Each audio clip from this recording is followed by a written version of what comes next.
Mesdames et messieurs, bonjour. J'espère que vous vous portez bien chez vous. Merci de nous recevoir encore une fois aujourd'hui sur Jambo Radio Scotland depuis Glasgow. Aujourd'hui, nous sommes être à trois présentateurs, co-présentateurs. Malheureusement, maman Patricia n'est pas de notre aujourd'hui suite à un inconvénient géré. Quelque chose était arrivé, elle ne pourra pas être disponible. Donc là, nous sommes avec Jean-Michel. J'avoue que vous avez demandé Jean-Michel. Le voici à ma gauche, il est bien présent. Il vous a manqué, j'espère. Jean-Michel, t'as beaucoup demandé, tu sais. Ah ouais? C'est un plaisir de retrouver la radio. Ça fait quand même un bon moment. On a eu des problèmes, c'était des problèmes techniques, hein. C'était pas des problèmes, Ouais. c'était pas nous, hein. C'était en fait des problèmes liés à l'aspect technique de l'affaire. Donc, nous avons changé de bureau, d'endroit, d'espace. Donc, il fallait installer en fait tout le matériel. Et voilà. Donc, par ricochet, on était obligé d'attendre que tout soit mis en place pour que nous puissions renouveler notre programme avec vous. C'est un format nouveau. Je suis content d'être là avec Guy. J'espère que l'émission se passera très bien. Comme toujours, dans notre émission se passe en trois langues. Vous pouvez toujours appeler et demander en lingala, en français et en anglais. Donc voilà, aujourd'hui nous avons maman Déborah qui est avec nous. Bonjour.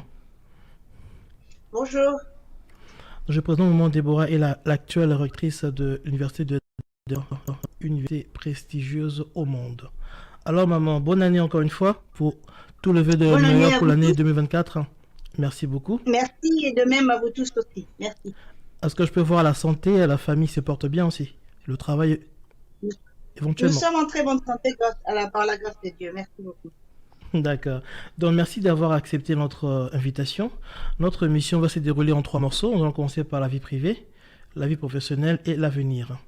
Donc pour la première question concernant la vie privée, j'espère que ça ne vous gêne pas. Je ne m'attendais pas à ça, mais allez-y avec la question.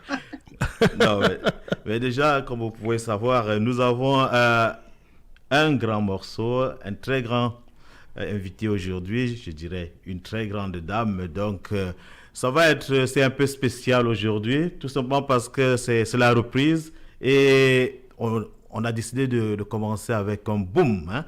Ça va être très fort, c'est très important. D'un côté, ça sera ludique, mais c'est surtout les enseignements que nous pourrons tirer de cet entretien, surtout que nous avons eu la chance, le privilège, et elle a accepté de venir partager son expérience avec nous tous. C'est pas seulement avec les Africains, mais c'est avec nous tous. Certes, Mhm. il y aura peut-être un optus sur la communauté africaine, mais c'est surtout son expérience en tant que dame, en tant que professionnelle et surtout un grand professionnel, je dirais. C'est un peu cette expérience-là que nous allons essayer d'écumer, de pêcher, de déterminer, de définir, de voir comment est-ce que une grande dame, une dame a fait, quel est son parcours, comment elle a fait pour arriver là, et si ce parcours peut inspirer Les autres éventuellement aussi, oui. plusieurs personnes, oui. Exactement. Surtout plusieurs personnes. Surtout, bon, aujourd'hui, il faut être féministe parfois. Donc, surtout les dames, surtout les jeunes filles. Oh Et oui. ça, c'est très important. Mais Mhm. effectivement, ça touche tout le monde, que ce soit des dames, que ce soit des messieurs. Mais aujourd'hui, on essaye, hein. Ça ne sera pas pédagogique comme d'habitude. Ce sera plutôt... On va essayer de faire un mix entre le ludique là et un peu de sérieux. Exactement. Donc, Souvent un juste milieu. ouais. Alors, Guy a décidé de commencer effectivement par le cadre professionnel, le cadre non personnel. Donc, euh, c'est bizarre, mais le docteur ne s'attendait pas à ça. Mais bon, on va essayer on va essayer de lui poser des questions afin qu'elle puisse nous dire qui elle est. On va essayer de la découvrir. Bon, quand je dis privé, je ne vais pas vraiment aller dans le, comme on dit en anglais, deeply. C'est juste une simple question. Parlez-nous un peu de vous, vos origines, votre parcours du Congo RDC en Écosse. Juste ça. Euh, ouais, je suis née à Kinshasa Ouais. dans les années 75. Euh, j'ai fait mes études à Kinshasa, l'école, une petite partie de l'école primaire. Ensuite, mes parents ont été mutés dans le Congo central, là où j'ai passé toute ma vie, en tout cas, ma vie D'accord. d'enfance, c'est dans le Congo central et j'ai vécu. La langue que j'ai appris à écrire, c'était le Kikongo. Je n'ai pas appris d'accord. les français en premier, je n'ai pas appris les lingala en premier. La première langue que j'ai parlé lingala, bien sûr, parce que j'étais née à Kinshasa, mais je n'écrivais pas encore. J'ai appris à écrire d'abord les Kikongo. Ensuite, à la maison, comme nous étions dans le Congo central et que mes parents voulaient absolument que nous puissions garder nos racines de l'Est, parce que en réalité, nous sommes en ces temps-là, nous étions de la province du Shaba, qui plus tard c'est devenu Katanga et Le plus tard Katanga, aujourd'hui voilà. c'est Tanganyika. Alors mes Exactly. parents ont voulu vraiment que nous gardions nos origines, c'est ce qui fait qu'à la maison, nous parlions le Swahili à la Le maison. Swahili. Et Ok. quand nos grands-parents et nos oncles venaient nous visiter dans le Congo central, nous parlions avec eux en Swahili. Ce qui fait qu'à l'école, nous parlions les français. Dans la rue, avec nos amis, nous parlions lingala. À l'école aussi, nous parlions le Kikongo. Et puis, j'étais déjà élevée en parlant 4 langues différentes, d'une manière Wow. très bien organisée, oui. Ok. Et puis, c'était une vie très calme, très, très apaisée. Vous savez, une vie c'était bourgeois aussi, il faut le dire, parce que mon père travaillait dans la raffinerie pétrolière. Il était le D'accord. médecin de cette compagnie. Et puis, plus tard, c'est la famille Mobutu qui va embaucher mon papa et il va être le médecin de la famille Mobutu. Alors, on va aller vers Kinshasa et là, je vais habiter dans le quartier Mbinza Pigeon. C'est D'accord. là que j'ai passé toute ma vie jusqu'à ce que j'ai quitté un jour pour venir au Royaume-Uni. Donc, c'est un peu ça, en général. Une vie concentrée. En tant que jeune fille, j'ai passé la plupart de mon temps à lire beaucoup de livres. Je tombais toujours dans les livres de mon papa. J'ai passé la plupart du temps dans la bibliothèque de mon Ouais. papa. Quand mes cousins sortaient, D'accord. ils allaient jouer. Moi, je n'avais pas le temps pour ça. J'ai passé tout mon temps à lire, à lecture. lire. Je lisais beaucoup en tant que jeune enfant. Et je crois que c'était étonnant pour mes parents parce qu'eux-mêmes, ils se disaient, comment cet enfant ne s'intéresse pas à faire autre chose que lire? C'était comme ça. Donc voilà. Moi, je dirais que ça a commencé depuis le jeune âge, alors se former, apprendre, parce qu'en lisant, on apprend beaucoup de choses. Jean-Michel, n'est-ce pas que c'est extraordinaire? Oui, bien sûr, oui, beaucoup, surtout. Et puis, on avait la télé satellitaire à la maison. Donc, si ce matin-là, pendant les vacances, par exemple, si ce matin-là, j'ai pris du temps à lire, l'après-midi, je vais regarder des films. Et je savais choisir mes films. C'était toujours des films autobiographiques. Si des personnes qui ont mené des luttes, comme Martin Luther King, oui, j'étais très, très, très jeune quand j'ai eu cette aspiration. Et mon aspiration, depuis mon jeune enfant, c'était que je voulais voir tous les peuples vivre également, quelle que soit leur race, quelle que soit leur couleur. Pendant qu'en ce moment-là, ce n'était pas vraiment quelque chose qui était présent dans mon entourage. Mais dans ma tête, je savais qu'il y avait une certaine indifférence dans le monde et que c'était impératif que la vision de tout être humain puisse être que nous puissions vivre également dans la société. Donc ça a commencé un peu très tôt en tout cas. Je peux constater déjà que la vie d'activiste a commencé dès le jeune âge déjà. Alors tu très jeune, oui. Tu vas vite là. Ce qu'il faut déjà tirer comme enseignement, c'est vrai qu'elle est peut-être allée très vite sur son enfance, mais ce qu'on peut tirer de là, c'est qu'elle a été très vite trompée dans la lecture, et ça revient à ce débat que nous avons eu il y a beaucoup de temps, il y a quelques mois, où on disait qu'il faut apprendre aux enfants à lire. Il faut tout faire pour que les enfants aient toujours un livre, parce que ça les transporte. Ça ouvre en fait, ça fait découvrir le monde. Donc en fait, c'est bien qu'elle dise ça. Je pense que ceux qui nous écoutent peuvent voir comment est-ce qu'on peut forger un certain comportement, et ça peut nous déterminer à atteindre certains objectifs. Ça, moi, voilà ce que je retiens de son parcours. Hein. Exactement, c'est le même, ouais. Donc, moi, docteur, quand je vous écoute là, moi je suis pas congolais du Congo Kinshasa. Mais je peux dire que j'ai appris en quelques minutes. Hein. Ce que j'ai appris, c'est que déjà, pour ceux qui ne savent pas, le Congo, c'est un très vaste pays et il y a plusieurs langues. Il y a plusieurs langues qui s'entrelacent. Ça fait qu'elle nous a dit que déjà, sans beaucoup d'efforts, elle parlait déjà 4 langues. 4 langues déjà. Vous voyez, donc en fait, moi je dirais que c'est un continent. Hein. C'est un pays, pour ceux qui nous écoutent, le RDC, le Congo, en fait c'était le Congo Kinshasa avant. Exactement. Donc, c'est un sous-continent. C'est toujours. Ouais, exactement. Donc voilà, elle confirme. C'est vrai que moi je suis Camerounais, c'est vrai, nous on dit que nous sommes le continent dans les réseaux sociaux. Mais effectivement, pour être sérieux, vous pouvez vous constater là que nous avons un pays dans lequel on peut parler plusieurs langues, on peut parler le français. Ou bien l'anglais. C'est vrai que ça a été une colonie belge, mais on peut parler plusieurs langues bien avant ça. Alors, moi, j'aimerais juste poser une petite question au docteur. C'est de savoir, vous préférez docteur, recteur ou bien, qu'est-ce que vous préférez? Docteur, c'est mieux. Docteur, c'est mieux. Alors, Oui. qu'est-ce que vous avez fait comme études pour arriver en fait, parce que vous avez dit que vous avez été inspiré depuis la jeune enfance, ouais. le temps d'enfance, dans la lecture, vous étiez dans des bouquins, vous étiez noyé à l'intérieur, vous avez un papa médecin. En principe, on pense souvent que lorsque vous avez un papa médecin, vous devez médecin, vous avez un papa enseignant, vous devez enseignant. Assez souvent, ouais, Le plus souvent, c'est ce qu'on dit. Alors, qu'est-ce qui a influencé votre, on va dire, pas votre carrière, mais qu'est-ce qui a influencé cette direction-là, votre cursus? le cursus, oui. Ok. Je dois dire que d'abord, dans nos vies respectives, ce sont les expériences personnelles que nous vivons qui vous aspirent de choses dans l'avenir. Moi, déjà, à mon très jeune âge, ma maman a dû me quitter parce qu'elle a divorcé de mon papa, j'avais 2 ans. Et j'ai été confiée auprès de ma tante. Donc, ceux-là que j'appelle aujourd'hui papa et maman, en réalité, ce sont mes parents adoptifs. D'accord. Donc, j'ai vu beaucoup d'injustices tout autour de moi en tant qu'enfant, qui a fait que je ne voulais plus savoir les autres aller vivre ce genre de situations. Ma mère n'était pas de la République démocratique du Congo, elle était originaire de la Zambie. Alors, mon père, qui était un prince Luba, en conséquent, ne pouvait pas épouser une femme étrangère. Selon leur coutume, il devait épouser une femme Luba d'abord. Alors, dans son second mariage, on lui donne une femme Luba et ma mère est délaissée dans ce mariage. Elle est seule, elle quitte le pays, elle retourne chez ses parents en Zambie et moi, je reste auprès de papa, je n'ai que 2 ans, vous savez. Et je suis une fille qui a été élevée par papa. Parce que mon père, les 3 ans qui ont suivi, était encore un père célibataire. Il m'a élevée, il m'a éduquée lui-même. C'est lui qui m'a appris à lire, c'est lui qui m'a appris à écrire.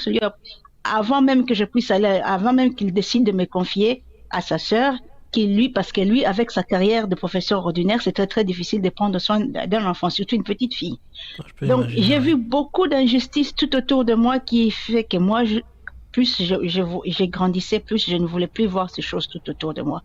J'ai remis en question nos cultures et nos traditions africaines, je dois le dire, dès mon bas âge, parce que j'ai trouvé qu'il y avait beaucoup d'injustices à cela.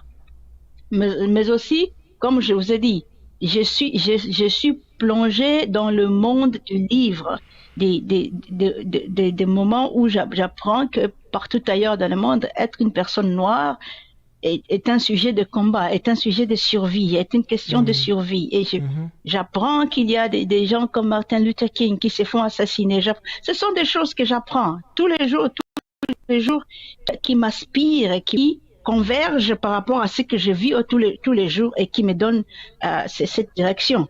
Quand j'étais à l'école primaire, j'ai fait l'école primaire comme tout le monde, mais exceptionnellement, j'étais une fille très très brillante à l'école, j'étais toujours première de ma classe.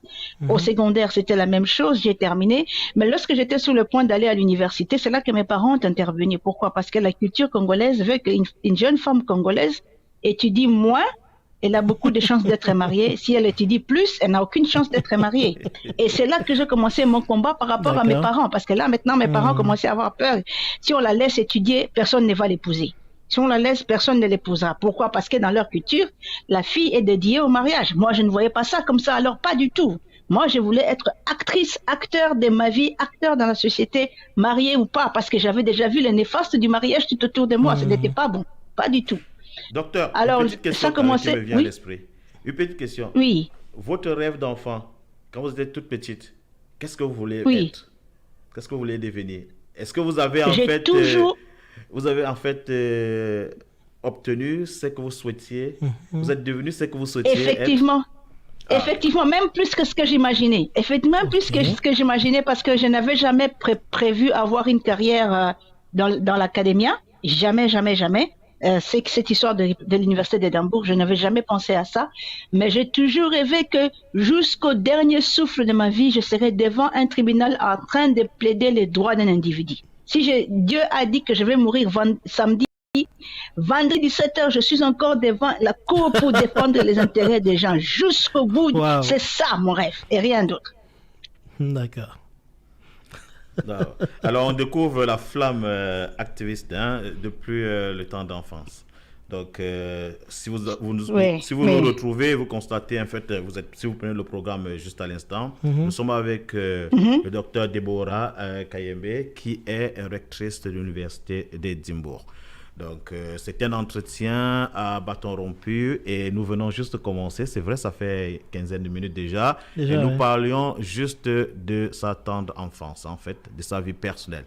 Alors, si le docteur n'a pas autre chose à ajouter regardant son enfance, on passera peut-être à la deuxième partie. Deuxième question. Qui sera sûrement sur le cadre professionnel. C'est bien ça? Voilà. Guy, tu veux que je pose la question ou bien tu veux la poser? Moi, bon, d'accord, je vais poser la question. Donc, mesdames et messieurs, sur émission Bassolo, la deuxième question pour notre cher invité est vous avez un parcours alléchant, respectable. En quoi pensez-vous que votre ascension peut pousser les Africains et Africaines, les Africains en général, à voir plus grand? D'abord, mon ascension, croyez-moi, ce n'est pas seulement pour les Africains. Croyez-moi, ce n'est pas pour les Africains, uniquement pour les Africains. Parce qu'il y a des choses que j'ai découvertes tout ce temps que j'étais assis sur ce fauteuil, qui tout simplement disaient que cet endroit était réservé à des personnes privilégiées.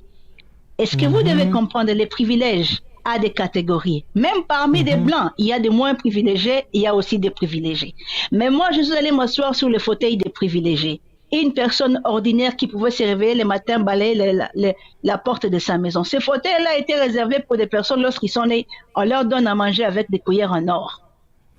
Donc ce n'est pas seulement le fait que pour les Africains, mais c'est pour dire à tout le monde sur cette terre des hommes, lorsque vous aspirez au grand et que vous êtes sérieux par rapport à cette aspiration, vous y arriverez. Vous y arriverez. Et vous aurez même ce que vous n'aviez pas imaginé. Parce que moi, dans ma tête, je n'ai jamais imaginé être dans cette chaise-là. Et m'y asseoir aussi facilement comme je suis allé m'asseoir là-bas aussi facilement. Non, ça c'était extraordinaire. C'était le destin. C'est le destin. Donc c'était le destin. C'était un destin. Il y a des destins cachés, il y a des destins que nous connaissons, mais ça c'était un destin caché pour moi. Mais quand même, je dois vous avouer que l'inspiration que ma place a amené à travers le monde ne sera pas seulement pour le peuple africain. Il a d'abord fait quelque chose d'extraordinaire pour les Africains. Disant aux Africains, ne vous y trompez pas, vous êtes capable de diriger le monde en tant qu'Africain et avec votre peau noire. Vous êtes capable de le faire. Et ce ne sont pas même les Africains qui vont vous amener là-bas. Eux-mêmes, ils vont vous amener là-bas parce qu'ils croient en vous. Ça, c'est la réponse des Africains. Mais pour le reste du monde, pour le reste du monde, comprenez ceci. Ayez des aspirations grandes. Mais lorsque vous avez des aspirations grandes, vous devez vivre cette aspiration et vous devez travailler pour y parvenir. Wow, c'est puissant. Alors, effectivement, là, vous avez écouté cette réponse-là. C'était, si je peux résumer ça, en deux niveaux. Parce qu'en fait, Guy, il a peut-être posé sa question, il a orienté. Dès le départ, nous avions bien dit que ce poste-là, c'était en fait un message pour tout le monde. Ça, c'est vrai. Et heureusement, le docteur a corrigé ça. Le docteur dit effectivement, oui, il y a une inspiration, yes we can pour les Africains, c'est possible. Mais il y a aussi une inspiration, yes we can pour tout le monde, pour dire, nous pouvons partir de n'importe quelle classe, n'importe où, avoir, en fait, faire ces classes, parce qu'on arrive, parce qu'elle a été un peu humble tout à l'heure, elle a dit, elle est arrivée comme ça, c'était facile. Moi, je ne pense pas que c'était effectivement facile parce qu'en fait, il faut déjà avoir ce bagage-là. Le bagage qu'il faut. Il faut déjà avoir ce bagage-là. Exactement. Il faut avoir un parcours c'est signifiant, qui soit visible, que les gens puissent voir. Palpable aussi. Palpable. En fait, il faut avoir ce parcours-là que les gens on peut savoir. On se lève pas le matin et puis on devient chef.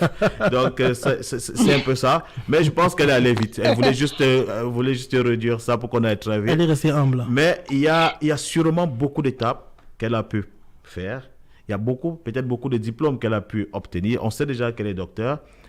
Est-ce qu'on peut savoir en quelle matière vous êtes docteur? En droit international et droit humanitaire.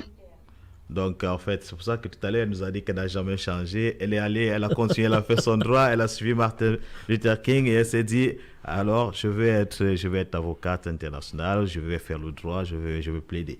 Alors, moi, j'ai une petite préoccupation. C'est, alors, vous accédez à ce poste-là, lorsque vous devenez rectrice de l'Université d'Édimbourg, qu'est-ce que vous vient en tête, la première chose?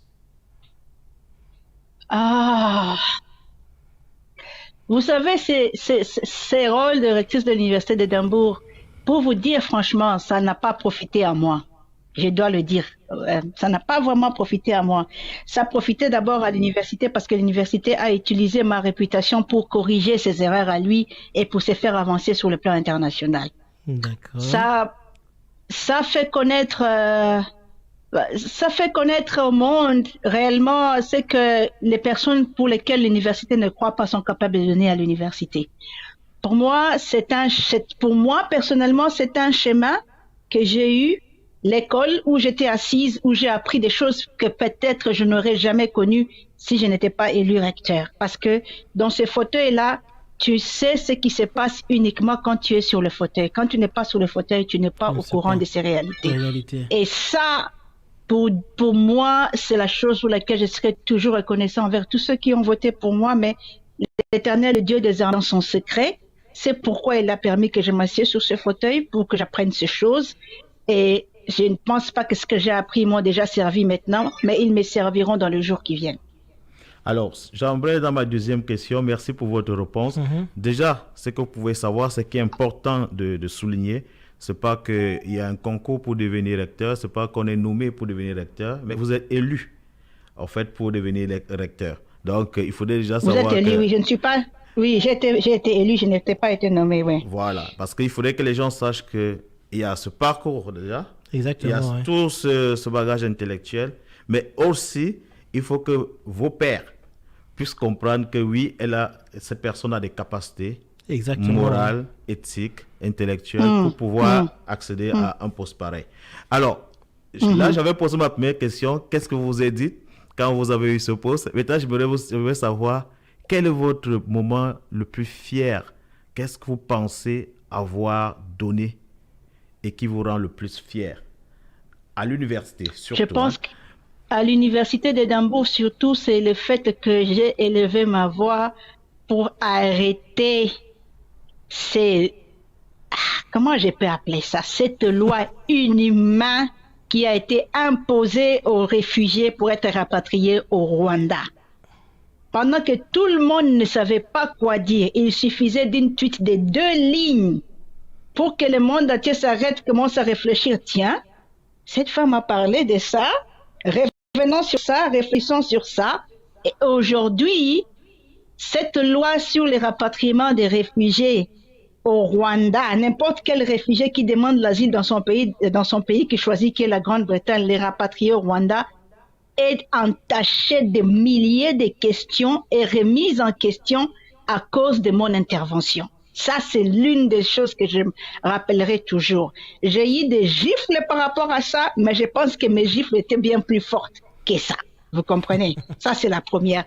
La deuxième, c'est le fait que désormais, l'université a décidé de regarder la personne qui est réfugiée, qui vient dans le pays et qui souhaite étudier, a décidé de lui donner ne fût-ce qu'une année d'études dans cette université prestigieuse, parce que ça n'existait pas. Hein? Wow, vous êtes réfugié, vous n'avez pas de place dans cette institution et privilégiée. Non, vous ne pouvez pas. Maintenant, nous donnons une année. Une année, carrément. Une année, carrément. Vous voyez? Et sur deux bourses qui étaient données aux Africains, nous avons maintenant un total de 46 bourses. 46 bourses. Ah! Mais laissez-moi danser. C'est fait. Franchement, c'est pas rien du tout. Hein.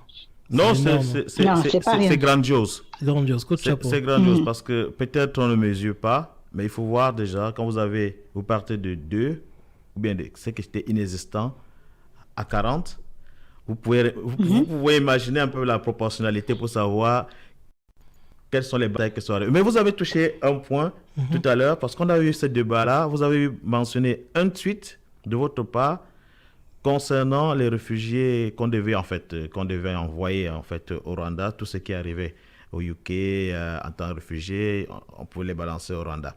Vous avez mentionné ça et ça fait toujours l'actualité. C'est pas encore terminé. C'est vrai qu'il y a la Commission européenne qui intervient dessus, mais il y a, bon, moi je suis pas juriste, mais j'ai l'impression qu'on nous fait savoir que le UK n'a pas obligation en fait d'appliquer ce que disent cette cour de justice là. Alors, moi je vais même balayer en fait tout ce qui se dit tout autour, mais je m'aimerais aller au fond. Pensez-vous que ce soit humain d'empêcher à des personnes qui fuient soit la guerre, soit des conditions misérables. Est-ce que vous pensez que ce labyrinthe-là, c'est-à-dire ils quittent l'Iran, ils arrivent au UK, on les renvoie peut-être en Arabie Saoudite, disons ça ainsi, bien on les renvoie au Rwanda.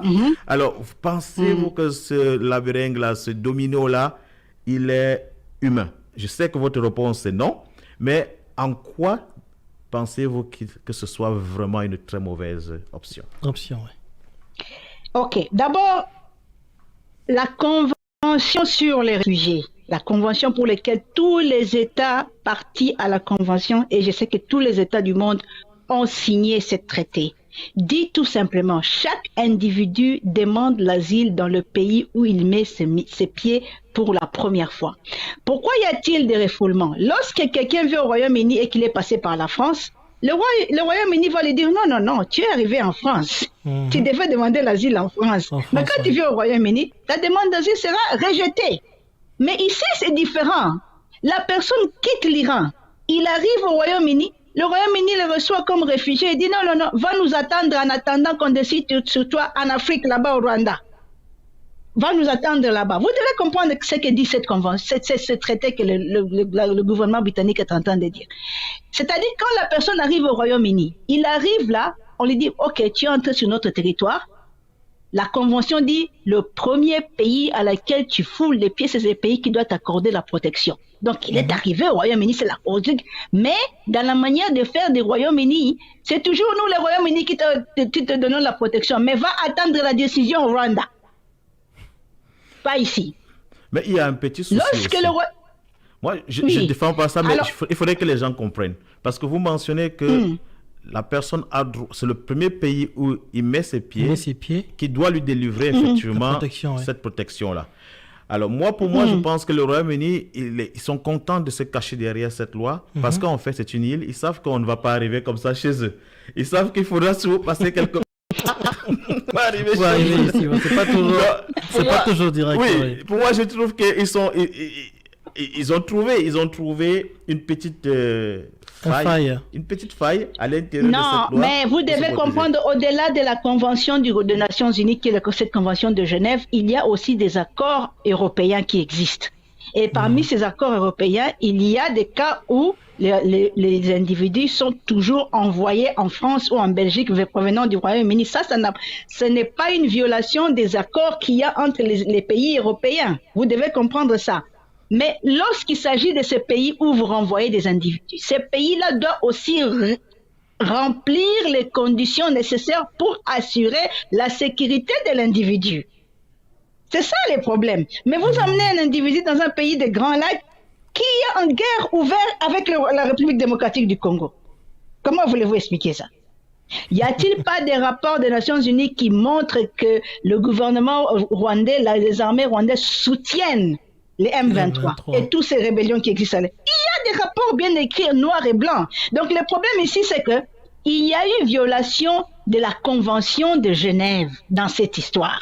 Ça, c'est des 1. Mais humainement parlant, vous ne pouvez pas amener des personnes qui viennent de quitter une guerre dans un endroit paisible et vous les ramenez dans une zone où il y a encore la guerre depuis 30 ans. C'est ça le problème. Moi j'ai beaucoup de difficultés, en fait, parce que je souhaite peut-être pas blâmer seulement le UK, mais je souhaite aussi blâmer le Rwanda et par ricochet, avec ce processus-là, blâmer tous ceux qui ferment les yeux. Pourquoi? Parce que je pense que, au-delà de tout, je pense que le Rwanda fait un choix économique. Parce qu'il doit avoir beaucoup d'argent reversé au Rwanda. Exactement, oui. Mais moi, ce que je questionne beaucoup, c'est la position de l'Union africaine. Peut-être on va arriver là lorsqu'on va parler de votre aspect professionnel encore plus profondément. Mais je me dis, envoyer les gens au Rwanda signifie les envoyer au Congo, signifie les envoyer dans toute la sous-région. La sous-région directement, oui, c'est vrai. Alors, toute la sous-région. est-ce qu'ils ont demandé autorisation aux autres pays? Ou alors unilatéralement le Rwanda a décidé de dire on s'en fout et ils peuvent nous envoyer, tous les terroristes partout. C'est ce que je vous dis. D'abord, il faut voir les profils de ces individus que le Royaume-Uni a décidé d'envoyer au Rwanda. Ce ne sont pas tous les réfugiés. Ils sont en train de prendre la première, ceux-là pour lesquels la Cour suprême avait dit que c'était illégal. Ils prenaient les Afghans, les Ukrainiens, ceux-là qui étaient impliqués en guerre là-bas, mais que nous, on pense qu'ils sont un danger public pour le Royaume-Uni. On les prend, on les envoie là. Finalement, l'Afrique est devenue la poubelle où on doit faire tout ça? Sincèrement. Pas du tout. Ce ne sont pas des femmes fatiguées ou des enfants de 13 ans. Non, ce sont des personnes impliquées, soupçonnées terroristes. C'est ces profils-là qui doivent aller là-bas. Des Afghans, des Ukrainiens, des Iraniens, des Irakiens, pour lesquels nous, ici, on a dit si on les laisse ici, c'est fini. On prend le Royaume-Uni avec les terroristes. Et qui dira pas que mais ici, on a tous les moyens de les contrecarrer. Maintenant, qu'est-ce qui va arriver là? De mercenaires là-bas. Parce qu'une fois que le Royaume-Uni ici décide que on les accepte pas comme... L'ordre est donné au Rwanda de s'en débarrasser. Vous pensez qu'ils vont aller où? Vous pensez-vous qu'ils vont? Ils vont aller en RDC. Oui. Qu'est-ce que vous croyez? Non, mais moi, en fait, c'est pour ça que tout à l'heure, j'ai dit... C'est la cible, oui. C'est pour ça que j'ai dit, moi, je blâme peut-être pas... moi, mon souci, en fait, c'est quel poids? Ou alors, si jamais l'Union africaine n'a plus de poids, il faut peut-être songer, et peut-être c'est là que vous allez vous rendre après, lorsque vous aurez terminé à Edimbourg. Moi, je vous souhaite d'aller là-bas, non, mais en fait, une institution réformée. Non, pas maintenant, parce que à la fin, dans l'état où l'Union africaine, bon, d'après moi, dans l'état où l'Union africaine est actuellement, je ne pense pas que c'est une institution utile. Parce que voilà des cas, évidence. Voici des cas palpants où ils pouvaient dire quelque chose. Il y a eu des cas où ils ont dit des choses avec Kadhafi. Et on a dit... ils ne disent rien. Ils réagissent pas. On a dit mais là, ils ne disent absolument rien. Absolument rien. Bon, peut-être c'est dû à la faiblesse des États africains. Ça, c'est peut-être ça aussi. Donc... Alors, on va fermer cette parenthèse et on va dire, quel est votre plus grand regret à votre poste il y a eu tellement de réformes que j'ai mises en marche, mais l'institution est tellement fidèle à son conservatisme et il est tellement fidèle à son passé colonialiste. Et ça, c'est les plus grands regrets, parce que lorsque je suis arrivée, l'université de Nambour ne pouvait pas engager avec les autres pays qui n'ont pas un passé colonial avec les Britanniques. Ils n'en voulaient pas, ils ne voulaient pas en savoir. Et lorsque moi je suis arrivée, je n'avais pas un passé colonial avec eux, ils m'ont accepté en tant que recteur. J'ai ramené le Congo démocratique sur la table, les Cameroun sur la table, les pays qui n'ont rien à voir, les pays francophones sur la table, pour leur demander, regardez ici aussi, il y a beaucoup de richesses. Mais ils n'ont pas osé initier ces premiers contacts. Mais je suis heureuse que j'ai amené l'idée. L'idée est là. Et vous savez, comme au moment où il y avait, eu les temps de l'apartheid, il y avait ce jeune homme qu'on appelle Kalusha. Au moment où il est exécuté à 24 ans, il dit, mon sang va couler dans les arbres qui va fleurir et livrer mon pays. C'est exactement ce que j'ai fait. J'ai laissé des bases solides à l'université d'Édimbourg pour qu'ils se souviennent de ce que moi j'ai fait. Et c'est ça. J'ai un regret, mon plus grand regret, c'est que je n'ai pas vu la réalisation des idées que moi j'ai emmenées. Mais je crois que au fil des années, je les verrai, vous les verrez, et peut-être que quelqu'un de bon cœur écrira un livre, écrira un article et dira cette idée est venue de la rectrice qui était là et qui est passée à telle période. Et la concrétisation, c'est 30 ans plus tard. Je crois en cela. Moi, je ne pense pas que ce soit un grand regret. Vous savez, c'est comme un arbre. C'est déjà un pas. Hein. Lorsque vous le plantez, ça pousse pas directement. Vous mettez la graine. Ça pousse pas directement d'un coup. Il y a beaucoup d'années pour qu'elle devienne un arbre. Donc, les autres pourront bénéficier des fruits que vous aurez semés. Exactement. Ça, c'est de cette graine-là. Donc, c'est vrai que lorsque vous êtes arrivé, vous auriez souhaité voir au moins 10 de vos propositions être appliquées rapidement. Mais bon, c'est pas rien. Je ne mettrai pas ça dans des grands regrets. Je mettrai ça dans la continuité. Je me dis, vous avez semé. Et là, on poussera un jour les fruits sont récoltés aussi. Tout à fait. Alors, Guy, tu as d'autres questions?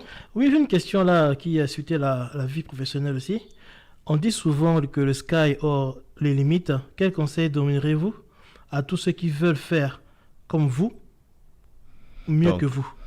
Je crois qu'elle a déjà répondu. Oui, sky has no limits. So, elle a dit, elle peut se répéter si vous voulez, mais moi, ce que j'ai compris, c'est de beaucoup travailler, de croire en moi, son je rêve. pense qu'il faut beaucoup. Mais moi, je veux voir, je veux voir qu'il y ait beaucoup de gens qui fassent mieux que moi. Mais je suis à la fin de mon mandat et le regret que je vois, beaucoup d'entre n'osent pas vouloir me remplacer en tant que recteur.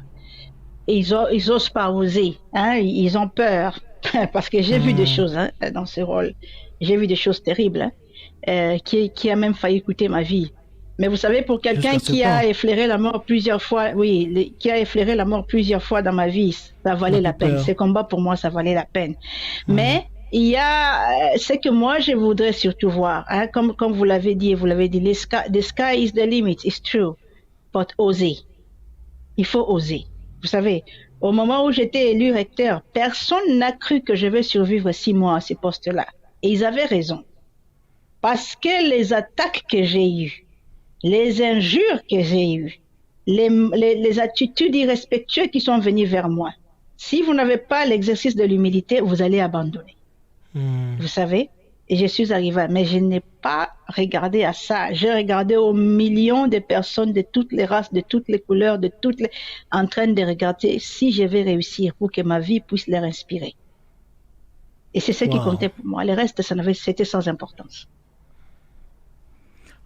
Alors ce qu'il faut retenir là, c'est qu'il faut avoir la niaque. Pour ceux qui ne le savent pas, je vais quand même le dire.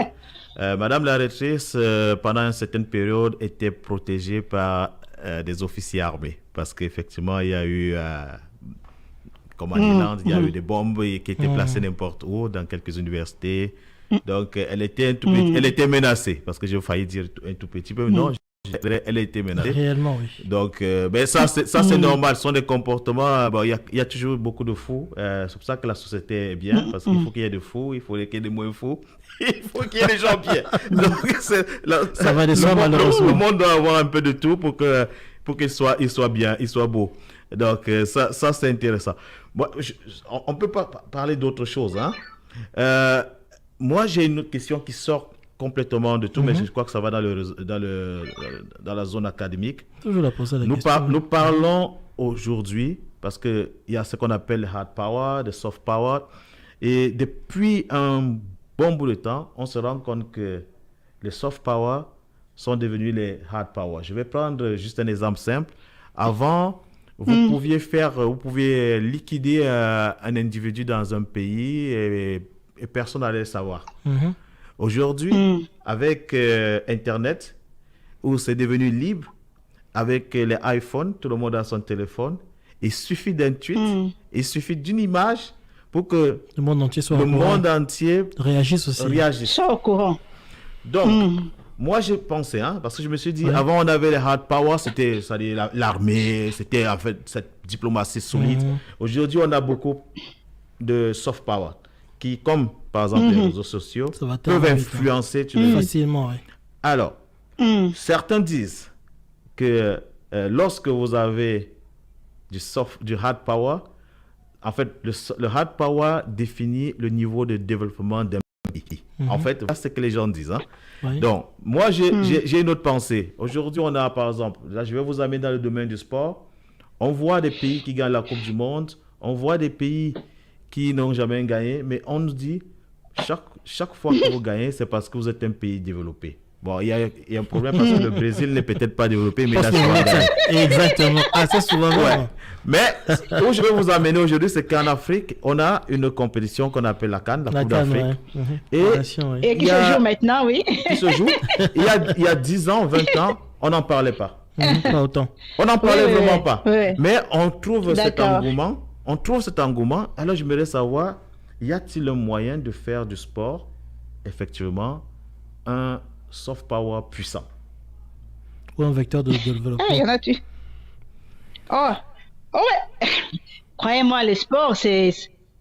Vous savez, des pays, comme vous avez mentionné le Brésil. Quand vous allez au Brésil, vous voyez la majorité de la pauvreté qui existe et puis la violence qui existe dans les favelas là-bas. Tout à fait. Mais tout le monde parle du Brésil en gloire et en respect à cause de son football et de son roi Pelé. Qui peut oser défier le Brésil? Je pense que dans chaque pays, il y a une certaine puissance dans laquelle ils doivent s'identifier et ça identifie les peuples. Les Brésiliens, rien à faire, les Argentins, rien à faire, mais ce sont des pays très, très, très, très pauvres, il faut le dire. Donc, il faut vraiment signifier. Aujourd'hui, la plus grande puissance que nous avons, c'est la communication. Et cette communication se passe à travers tous ces réseaux que nous avons et tous ces appareils téléphoniques que nous avons. En une seconde, vous pouvez bouleverser le monde entier. Certaines personnes, leur salaire ne peuvent même pas arriver parce que vous avez tweeté. Je me rends compte que depuis un certain temps, même ma famille me dit, il ne faut pas tweeter sur ça, sinon on va nous attaquer à la maison. Ça devient inquiétant. Attention. Tu sais ce qui se passe ici. Il ne faut pas tweeter sur ça. Il faut nous attaquer à la maison. Ne fais pas ça. Tout le monde attend que toi, tu puisses tweeter, etc. Vous comprenez un peu. Donc, je pense que la communication est mais le football aujourd'hui a démontré au monde, et le sport en général a démontré au monde que ça peut être l'âme d'un État, l'identification d'un peuple. Et ce n'est pas à négliger. Voilà. C'est vrai que le Congo a fait 3 matchs, aucune victoire, aucune défaite. Moi, je voudrais qu'il puisse mettre un score parce que c'est nul là, ça ne représente pas les Congos. Moi, je ne suis pas content de ça. Non, pas ça. Il faudrait qu'il puisse mettre un score, absolument. Alors, une dernière peut-être pour moi sur ce cadre-là, sur le cadre politique. Alors, vous avez le président Tshisekedi qui vient de gagner, qui a été qui a prêté serment. Ouais, qu'est-ce que vous en pensez? Parce que il y a beaucoup de choses. Je vais quand même préciser ma question parce que sinon c'est très large. Voilà. Les 4 ans qu'il a fait, les premières années, je discutais avec Guy, il y avait d'autres Congolais. Et moi qui ne suis pas Congolais, je disais souvent, c'est très peu pour un président d'imprégner sa marque. Je disais toujours ça, que pour moi, 4 ans, c'est très peu pour un président d'imprégner sa marque. Que je jugerais surtout le président Tshisekedi, s'il passe, s'il gagne un autre mandat, et là on saura parce qu'il aura eu 4 ans, il ne pourra pas me dire, il ne pourra plus nous dire, je suis nouveau, je ne savais pas comment ça marchait. Ouais, surtout que le Congo, c'est un très large, c'est un continent. Trop vaste. Donc, personnellement, j'ai toujours pensé que le président congolais, quand il arrive, il maîtrise Kinshasa. Et le reste, il laisse d'abord. Parce que, et là, par contre, c'était différent avec Tshisekedi parce qu'il arrive et nous sommes en pleine guerre avec le Rwanda. Et il essaie de bouger. Il va en Angola et il se rend compte peut-être que c'était pas la bonne option. Il a cherché les routes. Alors, qu'est-ce que vous pensez de M. Tshisekedi? Parce que je pense qu'il a placé son mandat sur la sécurité. Ouais. Pensez-vous qu'il a les moyens de réussir? D'abord, ce qu'il faut dire, le président Tshisekedi n'a pas eu le temps de gérer les pays entièrement dans les 4 premières années. Et moi, et je dois vous le dire ouvertement, je suis parmi ceux qui ont pensé qu'il fallait lui donner une autre chance pour qu'il prouve ce dont il est capable. OK? Mais après ces prochains 5 ans, plus question, quelqu'un d'autre doit essayer. Vous savez, ce pays a besoin des gens vraiment solides, directs, qui doivent diriger ce pays. Donc, le fait qu'il soit réélu, je suis peut-être parmi ceux-là qui pensent que je voulais voir le président être réélu. Ça, c'est une chose. Deuxièmement, sur le plan sécuritaire, je dois aussi avouer que Tshisekedi a quelque chose que beaucoup des autres présidents n'ont pas. Il parle directement au président Kagame et lui des choses en face. Tous les autres présidents n'ont pas fait ça. Il ne mâche pas le mot. Vous comprenez? Non. Ça, oui, il ne mâche pas les mots quand il s'agit du Rwanda. Alors, il a été piégé, il a découvert qu'il était piégé, il s'est ressaisi. Voilà pourquoi moi je veux qu'on lui donne 5 ans pour sécuriser son pays. Je lui souhaite les meilleurs. Alors, je lui souhaite les meilleurs parce que dans cette affaire de la sécurité en RDC, il ne s'agit pas seulement du Rwanda. Il s'agit de l'hypocrisie internationale, d'une conglomération des individus qui voudraient voir la RDC tomber. Il n'y a pas que Kagame seul derrière cette guerre. Et ça, il aura besoin d'une diplomatie agressive, précise, qui lorsqu'il tire un coup, tout le monde tombe. Ça, il n'a pas. En termes de diplomatie, il n'a pas ça encore. Donc, il doit se doter de diplomates, de personnes capables de faire que cette sécurité et cette affaire sécuritaire est réglée avec des véritables diplomates qui savent où frapper, où tourner les boutons. Et ça, vraiment, je souhaite que le président Tshisekedi puisse y parvenir. Je suis heureuse qu'il a été réélu parce que moi, je voulais qu'il soit réélu, lui donner sa chance. Mais l'affaire sécuritaire, ce n'est pas que le Rwanda. Il y a beaucoup d'autres éléments derrière le Rwanda et ça sera son plus grand mot de tête pendant ses mandats. Pour quelqu'un qui est assis dans un fauteuil où il y a beaucoup de personnes, beaucoup d'enjeux, je sais ce que ça veut dire. Exactement. Je sais ce que ça veut dire. Voilà, donc je lui souhaite les meilleurs. Je lui souhaite bonne chance. Je lui souhaite de se trouver lui-même des collaborateurs capables de gérer cette situation. Et surtout ajouter que derrière la stabilité de la sous-région, pour ne pas dire l'Afrique centrale, une fois si le Congo est stable, le Congo est posé en tous les niveaux, c'est aussi un tremplin de développement pour l'Afrique. Oui. Partout de sous-région. Absolument, absolument. On garde cette instabilité là pour ne pas développer. C'est pour ça que j'ai décidé d'orienter ma question.